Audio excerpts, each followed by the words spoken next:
आज आपण एकादशी निमित्त झटपट तयार होणारे आणि तेवढेच खमंग खुसखुशीत असे उपवासाचे धिरडे बघणार आहोत. यात आपण कोणत्याही प्रकारचा इनो, सोडा, दही वापरलेलं नाही आहे. त्यासोबत लागणारी ही बटाट्याची उपवासाची भाजी पण बघणार आहोत.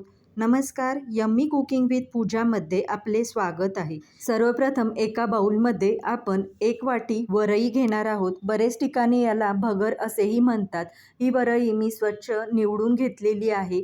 आता त्याच वाटीने आपल्याला इथे पाव वाटी साबुदाणा घ्यायचा आहे. आता ह्याला आपल्याला 2 ते 3 वेळा पाण्याने स्वच्छ धुवून घ्यायचे आहे. जर ह्यामध्ये थोडी घाण असेल तर ती निघून जाते आणि शाबूमधलं थोडंसं स्टार्च असतं ते पण निघून जातं. त्यामुळे इथं आपल्याला 2 ते 3 वेळा पाण्याने स्वच्छ धुवून घ्यायची आहे. आता ह्याच्यामध्ये आपल्याला एक छोटी वाटी किंवा 2 चमचे